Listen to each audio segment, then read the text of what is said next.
Brasil de Fato, 20 anos. Apoie e lute.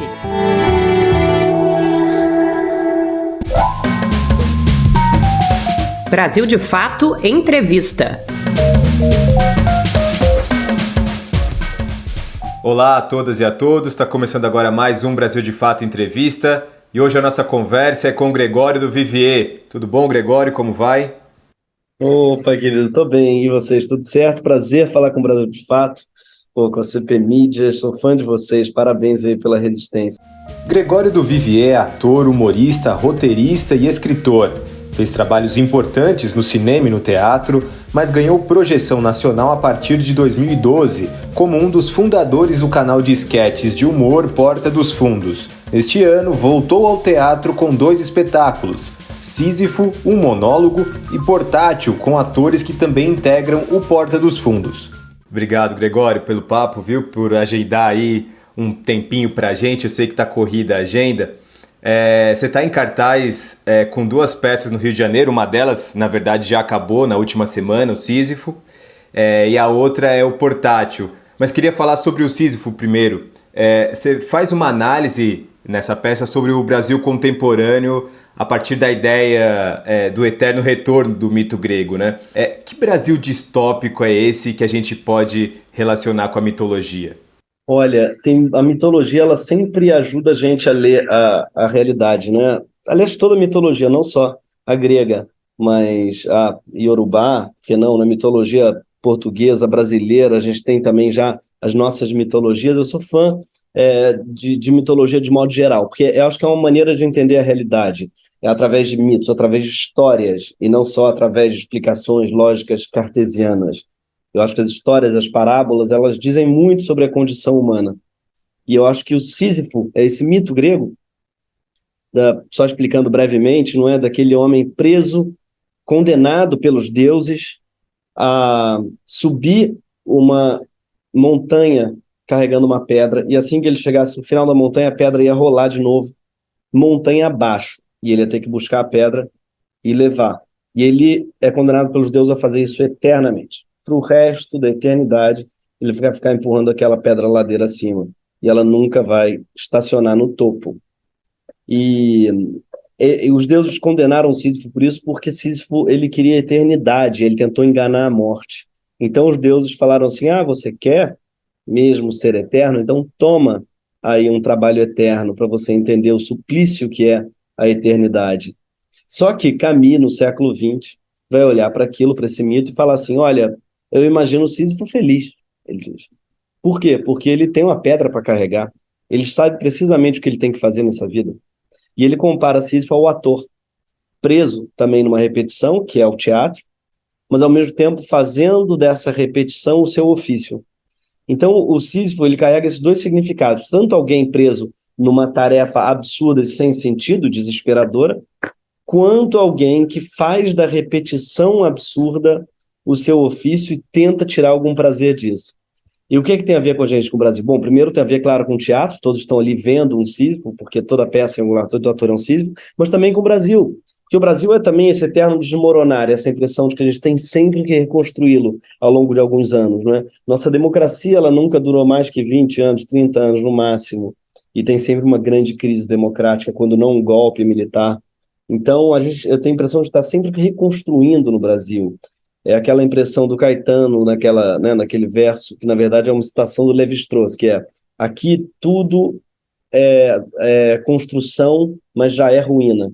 Essa dúvida que a gente tem no Brasil o tempo todo. Isso já está pronto ou isso está abandonado?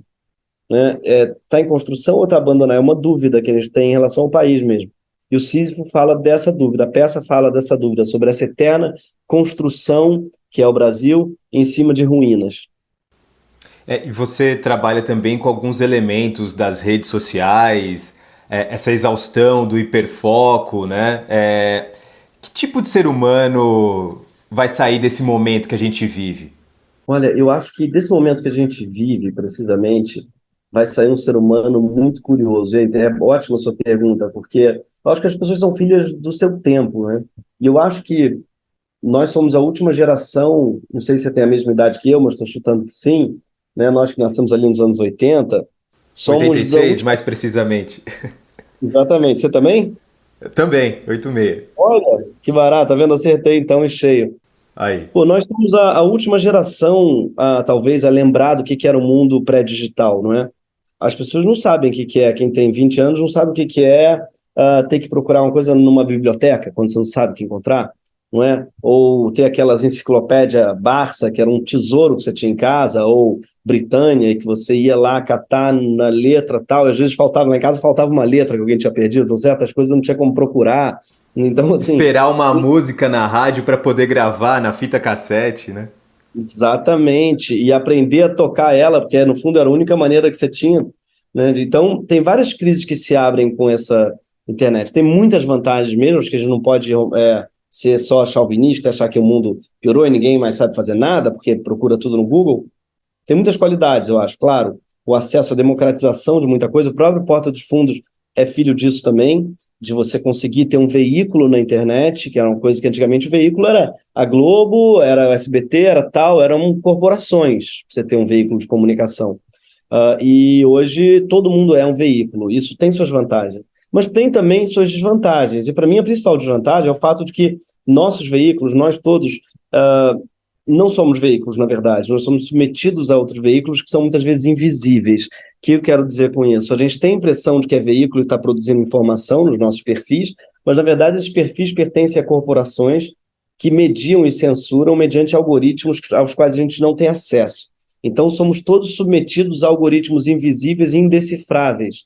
E então, hoje, os vilões, eles são mais invisíveis. Antigamente a gente sabia o nome do dono da Globo, da coisa, e achava, e sentia, e eles tinham conluios, a gente sabia que era muito claro, por exemplo, a Globo elegeu o Collor, agora quem elegeu o Bolsonaro já não foi mais a Globo, que já não manda mais, por exemplo, na internet, onde ele foi especialmente forte. É o algoritmo, é uma máquina feita para reproduzir certos discursos, e não à toa o discurso de ódio, por exemplo, cresceu muito nos últimos anos. Cresceu porque o algoritmo gosta dele.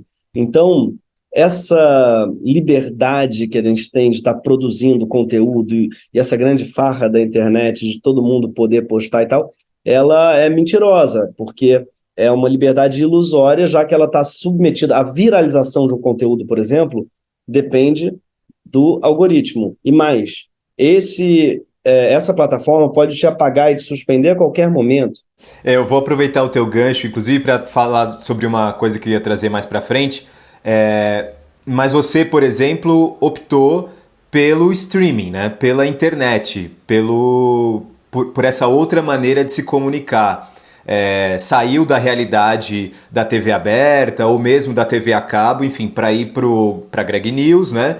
Que está majoritariamente on demand, e o Porta dos Fundos que está na internet, está no YouTube, enfim, em plataformas. É uma escolha difícil? É uma escolha difícil, porque, por exemplo, na Globo eu tinha seguro de saúde, né? Tinha um dinheiro fixo todo mês, assim, e tal, mas ao mesmo tempo não tinha liberdade criativa nenhuma.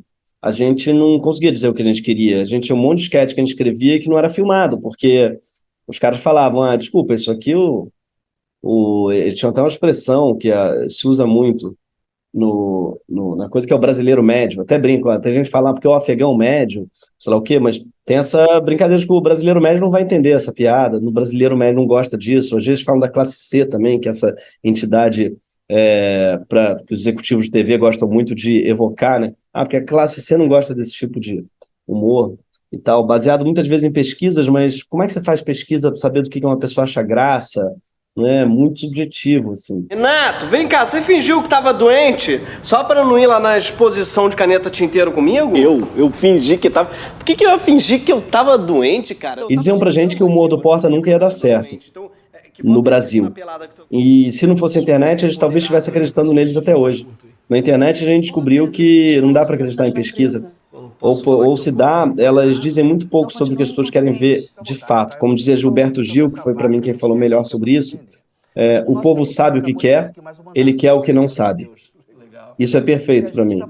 Então a pessoa ela sabe o que quer, mas o que ela espera do artista também é que ele dê para o povo o que o povo não sabe ainda que quer. Logo, não faz sentido ter pesquisas, porque o que o povo mais anseia é por algo que ele ainda não tem o nome. Quem tem o nome é o artista. Sim. A gente vai voltar a falar sobre Porta dos Fundos ainda, mas queria só voltar pro teatro. No Sísifo você faz um monólogo, né? Que imagino tem um nível de exigência maior do ator, né? Talvez a experiência coletiva facilite um pouco, enfim, o estar ali no palco. O monólogo expõe mais o ator na sua inteireza. O portátil é o total oposto, né? Uma experiência coletiva de improvisação a partir dos temas que são entregues ali pela plateia. Queria que você falasse um pouquinho sobre essa dualidade, assim, de estar no palco com essas duas estratégias diferentes. Adorei. É bem isso mesmo. O portátil tá no lugar oposto do Sísifo. O Sísifo é isso, sou eu sozinho no palco, subindo e descendo uma rampa, e mal consigo olhar a plateia, porque eu estou longe da plateia, e eu vou aos poucos, claro, me conectando, ouvindo ela, mas é um exercício bem solitário de editar uma peça sozinho, assim. Embora, claro, tem um monte de gente ali comigo, o autor do texto está ali comigo, o Vinícius Calderoni, e tem também o público, e tem um monte de coisa, eu contraceno com a rampa, com a luz, mas é muito diferente do portátil, onde a brincadeira ali é que nós somos 5 no palco, 4 atores e um músico, e nós pensamos juntos como se fôssemos uma cabeça só, quando dá certo, né? Quando não dá errado, cada um pensa uma hora, mas quando dá certo, a mágica da coisa é que um entende o pensamento do outro e pensa junto, é uma espécie de máquina de 5 cabeças, assim. Então o músico começa a tocar uma música mais triste, eu já entendo que ele está levando para um lugar triste, aí eu lembro que morreu tal personagem tal, então ele deve estar querendo sugerir o enterro, no que eu faço assim, no enterro já vem outra pessoa e deita para fazer o cadáver, quando alguém vê eu olhando para um cadáver, já vem e começa a chorar, porque entende que eu estava... Então, é uma comunicação silenciosa que, quando acontece, é milagroso, e as pessoas acham, não, mentira, vocês ensaiaram essa cena, mas não, realmente, não teria nem como ensaiar, porque a gente pega tudo na hora com a plateia, mas eu acho um barato como essa mágica acontece, quando ela acontece, é muito emocionante mesmo. Para mim é revolucionário e é uma ferramenta para a vida, essa mágica da improvisação, que é a mágica da escuta, é a mágica da atenção, de você entender o que o outro está pedindo sem que ele diga. Eu acho que esse é o grande segredo da improvisação e que pode ser também um grande segredo da vida, né? A escuta, a escuta é revolucionária. E há uma dificuldade nos dias de hoje em ter escuta, né? Em as pessoas serem escutadas, enfim. Acho que a internet voltando, né? Eterno retorno, a internet também acabou dando um pouco de voz a isso, né? Mas você acha que a espontaneidade também é uma oportunidade de a gente resgatar algo de verdadeiro na essência? Eu acho que a luta do palhaço é essa, não é? O palhaço é uma pessoa que só consegue dizer a verdade. Não tem mentira no palhaço, no bom palhaço. O trabalho de você encontrar o seu palhaço interno, o seu próprio clown, é um trabalho de limpeza e não de acúmulo. É de você, em vez de tentar botar uma coisa, uma composição, imaginar como ele é, não é um trabalho de imaginação nem de composição, mas é o contrário, um trabalho de tirar, de reduzir, de excluir de você tudo que é acúmulo, tudo que não é puramente você na sua mais pura essência, tudo que é mentira. E então, isso talvez esteja chamando de espontaneidade, não é? Que é uma boa palavra mesmo para falar do palhaço. É alguém que bate e leva. E eu acho que essa é uma busca também muito importante para a gente nos dias de hoje, em que a gente acumula o tempo todo filtros de Instagram, mas também filtros da vida real, que a gente põe sobre si, máscaras. A internet é um jogo de máscaras, não é? É o avatar, e é o nome do perfil, e é um jogo de você criar narrativas sobre si mesmo. Essa é a brincadeira das redes sociais. Você criar narrativas e ganhar likes por elas e ser compartilhado através de lutas, e todo jogo é narcísico, mas é um narcisismo, claro, de máscaras, de pessoas. Ninguém tem acesso a ninguém de verdade mesmo nos perfis da internet. Como é que é para você essa transição entre a TV, o audiovisual no streaming e o teatro? É importante para o ator ser multifacetado hoje? Obviamente que sempre foi, né? Tá na formação do ator fazer todos os tipos de arte, dominar todos os tipos de arte. Mas é também extremamente exigente se adaptar a esses formatos o tempo todo, né?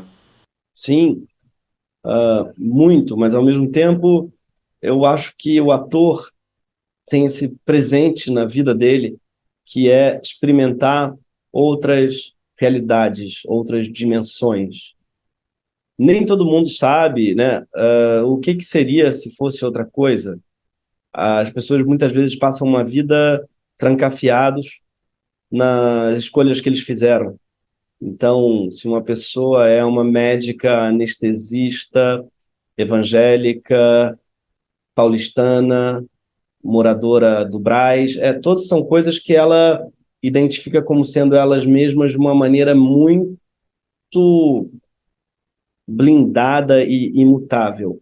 E o ator sabe que tudo isso é construção. Então ele é capaz de experimentar outras possibilidades para si mesmo, outros multiversos e outras narrativas e outras construções. Isso é uma bênção. E por isso que eu acho que o teatro é também terapêutico. Você relativizar tudo aquilo que te disseram que era você. Porque desde pequeno estão falando, você é muito, aí preencha aqui o que você quiser, muito tímido, você é muito brabo, você é muito generoso, você é muito histérico, o tempo todo estão definindo e jogando pra gente coisas que a gente abraça, ou mesmo que a gente não abrace voluntariamente, que grudam na gente, porque nós somos seres permeáveis. E o ator tem a possibilidade de se despir de tudo que lhe foi dado em termos de roupas, de tatuagens que tentaram fazer nele. A gente consegue se limpar com água sanitária, com cândida, como se diz em São Paulo. A gente se limpa e consegue estar despido, tá nu mesmo. E eu acho que esse trabalho de experimentar outras linguagens é essencial para o ator, porque a gente consegue, inclusive, não só experimentar outras personalidades, mas também outras maneiras de ver o mundo, porque os óculos de ver o mundo da comédia são uns, e os do drama são outros, da tragédia são outros, da tragicomédia são... Cada gênero é também uma maneira de enxergar o mundo e suas mazelas. Eu acho que o ator tem a possibilidade de trocar de óculos. Voltando a falar sobre o Porta, o Portátil é um espetáculo inspirado no Porta dos Fundos, né? E o Porta dos Fundos completou 10 anos no ano passado. Se tornou uma referência para o humor brasileiro. Inclusive já foi alvo de ataques, de tentativa de censura, enfim, já passaram por tudo aí nesses últimos 10 anos. Isso impôs limites ou barreiras ao humor que vocês fazem? Não, eu quer dizer, limites e barreiras não é a palavra ideal, porque dá a impressão de que elas são estanques, são feitas de concreto armado, de cimento. Então, eu acho que limites, barreiras, muros, fronteiras, não. Ao mesmo tempo, o que a gente tem é uma escuta muito vigilante, porque a gente sabe a responsabilidade que a gente tem. Eu acho que quanto maior o seu alcance, maior a sua responsabilidade também. A gente hoje tem um alcance muito grande, logo a gente sabe que a gente tem uma responsabilidade muito grande. E eu acho que mais do que desenhar claramente, previamente, as coisas que a gente não diz ou não faz, ou as piadas que a gente é proibido de fazer, a gente trabalha com o que a gente tem no dia que a gente tem. Então a gente lê os roteiros juntos e ouve os feedbacks de todo mundo que está na sala de roteiro e debate e problematiza cada um dos roteiros e cada um das piadas. A gente discute muito piada. Eu acho que uma piada fica melhor quando discutida e debatida, não fica pior. Então, eu acho que a proibição não combina com o humor. Quer dizer, ela combina no sentido inverso. Ela atrai o humor. Não tem nada mais engraçado do que um tabu. Não existe. É uma atração imediata, inevitável, magnética entre a proibição e a piada. Então, botar os limites e barreiras não funcionaria pelo fato de que a gente iria todo dia trabalhar nelas e tentar empurrá-las. Então, a gente não põe nenhum limite numa barreira, mas, ao mesmo tempo, debate e discute muito cada uma das piadas, porque sabe que elas podem ter um impacto real na vida das pessoas. E sobre o que falar ou não durante esses espetáculos e também nas esquetes do Porta dos Fundos, né? O que é censura e o que não é no Brasil? A gente vive, inclusive, um posicionamento forte nesse momento do STF contra os discursos de ódio. E há um grupo, inclusive, de trabalho do governo federal para entender esse tipo de discurso violento que gestou, por exemplo, o fascismo brasileiro, né? Exatamente. Eu acho que é muito tênue a linha mesmo, e eu acho que não é fácil de resolver esse problema, que é o que pode ser dito, o que é discurso de ódio, o que não é. Eu não acho que é simples, mesmo, não acho, e às vezes a esquerda cai na tentação de dizer que é. É muito simples, homofobia é crime e tem que ser preso. Tá, mas até onde, quando um humorista gay, por exemplo, fazendo piada com isso, chamando os outros de viado, e sei lá, é homofobia? Não, não é. Ah, tá, então é isso que eu quero dizer, que homofobia é crime, concordo, importante pra caramba num país que mata tantos homossexuais e transexuais, mas a definição do que é homofobia não é clara e nunca vai ser. Eu acho que a gente tem que tomar cuidado para não cair também no nosso campo em fingir que as coisas são fáceis e simples, porque elas não são. Elas têm que ser debatidas e têm que ser julgadas no caso a caso, porque existe muito discurso de ódio no nosso meio, no Brasil, muito, muito, muito, mas existe também muita ignorância e muita gente que erra de boa fé, por exemplo, porque não sabe ou não sabe como falar. O que eu acho é que, ao contrário do que os parlamentares da extrema-direita tentam dizer, quanto mais poder você tem, mais responsabilidade. Como eu falei sobre o Porta dos Fundos, quanto mais alcance você tem, mais responsabilidade. Quanto mais poder, mais responsabilidade. Ou seja, eu acho que um humorista tem muito mais liberdade do que um deputado. Porque eu não estou falando em nome de ninguém. Eu não represento ninguém, eu não estou ganhando dinheiro público para falar o que eu estou falando, e não estou falando isso numa casa pública que é a Casa do Povo, como a Alerj no Rio, como a Assembleia, como o Congresso em Brasília. Esses lugares são lugares que, na minha opinião, as pessoas deveriam ter menos liberdades e não mais, como eles advogam. E como eles têm no Brasil. No Brasil, você tem foro privilegiado que te permite falar tudo no Congresso. Eu sou contra isso. Eu acho que o foro privilegiado é o do povo, é o do cidadão. Esse sim é privilegiado, justamente porque ele não tem o alcance e o respaldo legal e o advogado e tal. Ele deveria ser mais protegido pela legislação para dizer o que ele pensa. Só que no Brasil é o contrário. A única pessoa que tem respaldo para dizer o que pensa é uma pessoa que já tem advogados para defender o que ele diz, já tem seguranças para protegê-lo fisicamente do que ele diz, já tem. Então, acho que tem uma inversão no Brasil, na qual o discurso de ódio é liberado para parlamentares. E se não fosse, Bolsonaro não tinha chegado onde chegou. Então, eu acho que o Bolsonaro tinha que ter sido preso quando ele fez a apologia ao torturador Brilhante Ustra, ali em 2016. Tinha que ter sido porque foi uma postura antidemocrática, fascista mesmo, e está claramente escrito na nossa Constituição que isso não é permitido. Então, ali, para mim, ele tinha que ter sido saído algemado do Congresso. Foi uma porteira que se abriu e que, a partir daí, entraram um monte de ratos no Congresso e até hoje estão lá. Agora, meu único ponto sobre isso, que eu acho que é importante de lembrar como campo, na esquerda, essa discussão sobre a criminalização e sobre onde aplicar a criminalização, ela tem que vir junto de um debate com a população, porque a população ainda não sabe, e é normal não saber, quais são os limites, o que é isso, o que é homofobia, por que é proibido no Brasil, o que é transfobia, por que é proibido, porque até outro dia não era, estava na novela, estava no Zorra Total, estava em todos os lugares, piadas transfóbicas e homofóbicas, estava no Porta dos Fundos. Nós fizemos piadas transfóbicas, pelas quais eu já me desculpei, em todos os lugares. Por que isso virou crime? Quando? E qual é o efeito? Tem que ter uma divulgação muito clara dos efeitos, por exemplo, nocivos da transfobia no Brasil, de quantos transexuais morrem assassinados. Por que a gente é o país que mais mata transexual no mundo? A gente é o país que mais mata homossexuais. Mesma coisa com o racismo. Eu acho que a criminalização do racismo ela é urgente e importantíssima. Essa equiparação entre injúria racial e racismo me parece muito importante mesmo, porque é uma diferença muito sutil e difícil de ser feita. A injúria racial, racismo, não, é racismo. Ao mesmo tempo, tem que ser explicado para a população, tem que vir junto com uma campanha de conscientização, tem que vir junto com uma campanha que explique o que é o racismo, por que ele é crime, quando ele começou a ser crime, quais são os efeitos práticos disso, por que a polícia mata muito mais pessoas pretas, tem que estar o tempo todo ligando o racismo, a homofobia, o machismo, as mortes que ocorrem em seus nomes, porque a besteira que o Nicolas Ferreira falou ali, aquela transfobia que ele cometeu, não seria grave num país em que os transexuais são maioria no Congresso, ou que eles são, que eles são bem representados, ganham bem e estão seguros e ricos. Não seria só uma besteira, só uma brincadeira.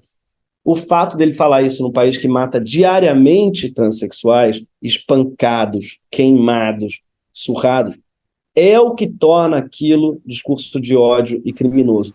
Se a comunicação isso no Dia Internacional da Mulher. Exatamente. Mas se a gente não ligar as duas coisas, se a gente não ligar a fala dele, a piadoca dele, ao sangue mesmo que ela gera, parece leviana a punição parece exagerada. Você, Gregório, sempre se debruçou sobre a política, fez inclusive parte da campanha presidencial de alguma maneira, né? Atuou ali em debates e tudo mais. E muitos artistas, eles não se posicionam, outros demoraram um bocado a se posicionar nessas últimas eleições. Qual a reflexão disso? O posicionamento político cobra muito do artista? Qual que é o peso que isso carrega? Ou você carrega algum peso com isso? Não, eu não carrego peso nenhum. Eu acho que o posicionamento artístico é uma obrigação, é algo que eu me sentiria muito mal se eu não fizesse. Quer dizer, é uma obrigação para mim. Eu não acho que é para todo mundo, acho que cada um sabe de si, mas se eu me posiciono politicamente, peço voto e vou, manifesto e tal, é porque eu não saberia viver de outra maneira, não saberia subir num palco, não saberia dormir à noite, sabe? Nós somos seres sociais, políticos, e eu acho muito estranho uma pessoa trabalhar com arte e achar que o que ela faz é diferente da sociedade, não está ligado à política e tenta separar as duas coisas. Não, é a mesma coisa. Arte e ativismo são meio sinônimos para mim. Não vejo como uma atividade artística pode não ser política. Nunca conheci alguém que tenha conseguido essa proeza. A Ariane Mnuchin, uma vez perguntaram por que você faz teatro político? E ela respondeu, existe outro? E eu acho que é uma boa resposta, né? Existe alguma atividade artística que não seja política? Se alguém tiver conseguido essa proeza, me avisa. Que eu vejo a gente achando que não está sendo político e está sendo de direita, ou então está sendo despolitizado, ou está repetindo, né, politizações dos outros e tal. Porque, claro, ser político não é ser partidário, panfletário, se eu quero dizer, não é falar de política, ser político. Você pode fazer uma peça ultra política sem falar em momento nenhum de política, ou de direita, ou de esquerda, ou de Brasília, ou de Congresso, ou de deputado, ou de... Não, pelo amor de Deus. Que é uma peça sobre, por exemplo, um casal, um amor homossexual, é uma peça política. Uma peça sobre...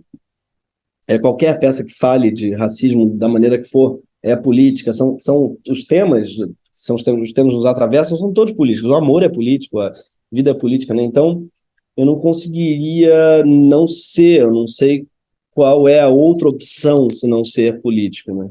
Gregório, muito obrigado, viu? Obrigado a você, querido. Valeu. E você que está nos acompanhando, muito obrigado. Na próxima semana voltamos com mais uma entrevista. Tchau, tchau. Você pode conferir mais conversas como essa no YouTube, Spotify, Deezer e outras plataformas do Brasil de Fato. Direção e entrevista José Eduardo Bernardes. Coordenação de jornalismo Glauco Faria. Coordenação de rádio Camila Salmásio. Coordenação de audiovisual Monize Ravena. Coordenação de redes sociais Cris Rodrigues. Direção executiva Nina Fidelis.